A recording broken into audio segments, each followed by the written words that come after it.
Assalamualaikum warahmatullahi wabarakatuh. Perkenalkan, nama saya Muhammad Fajar Stambuk F5511950. Di sini saya akan menjelaskan penjelasan tentang API Gateway Microservice. Microservice Architecture. Pada microservice architecture terdapat sebuah fakta bahwa setiap service akan mengekspos endpoint lebih detail. Dengan demikian, hal ini akan mempengaruhi cara klien atau service-service luar yang mengakses service pada microservice.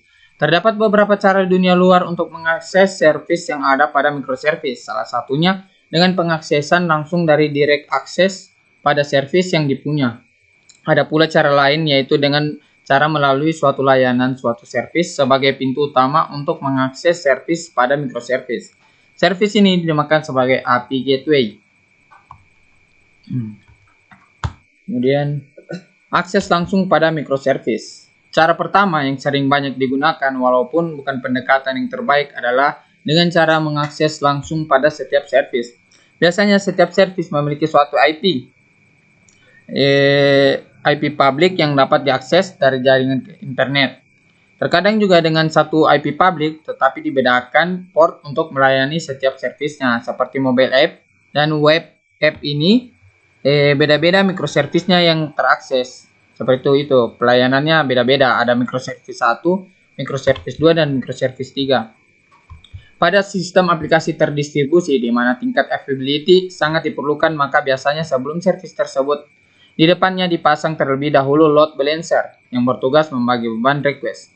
Hampir semua layanan cloud seperti AWS dan atau GCP akan memiliki fasilitas load balancer yang bisa digunakan. Penggunaan direct access pada service ini mungkin akan cukup baik dan efektif untuk sistem microservice kecil.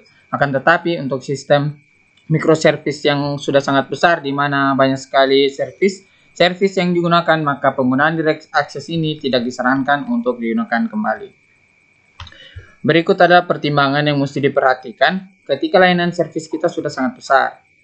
Yang pertama, bagaimana sistem kita yang berposisi sebagai front end atau mobile app mengurangi jumlah request ke bagian back-end dan menurunkan komunikasi yang kurang baik pada sistem microservice kita. Karena pada dasarnya sistem kita bakal memiliki batasan layanan request yang baik, itu karena budget data ataupun keterbatasan dari resource system.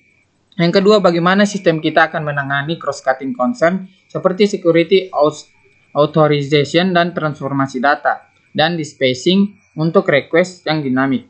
Yang ketiga, bagaimana sistem kita dapat menangani komunikasi dari dunia luar, tetapi dengan protokol yang tidak umum. Dan yang keempat, bagaimana kita membuat sebuah Fastcat layer khususnya untuk menangani request dari mobile apps. Pertimbangan API Gateway untuk sistem microservice. Cara kedua untuk mengakses service-service yang ada pada microservice adalah dengan menggunakan API Gateway. API Gateway memiliki kelebihan sebagai berikut. Yang pertama, low scope link. Dengan adanya API Gateway, kita dapat menurunkan tingkat ketergantungan klien terhadap service-service yang ada. Apabila kita melakukan refactoring dan maintenance, akan membuat impact pada klien kita secara langsung. Yang kedua, terlalu banyak round trip. Suatu halaman front-end atau mobile app terkadang memerlukan banyak sekali pemanggilan ke beberapa service yang berbeda. Yang ketiga, security. Tanpa API Gateway, apabila kita akan menerapkan security, maka kita harus membuat dan mengimplementasikannya di setiap service yang ada. Yang keempat, cross-cutting concern. Proses penerapan authorization SSL dan hal-hal lainnya yang berhubungan dengan tetapi bukan proses utama atau pendukung dapat kita implementasikan di bagian gateway sehingga membuat setiap service menjadi lebih sederhana. Fitur utama dari API Gateway. Berikut adalah fitur utama yang harus ada pada sebuah API Gateway. Yang pertama, authentication dan authorization. Yang kedua, service discovery integration. Yang ketiga, response caching. Yang keempat, retrieval circuit breaker dan QoS. Yang kelima, rate limiting dan throttling. Yang keenam, load balancing.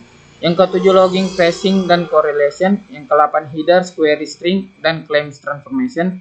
Yang ke-9, IP whitelisting. Yang ke-10, agregator request. Yang ke-11, reverse proxy. Sekian penjelasan dari saya, lebih dan kurangnya mohon maaf. Wassalamualaikum warahmatullahi wabarakatuh.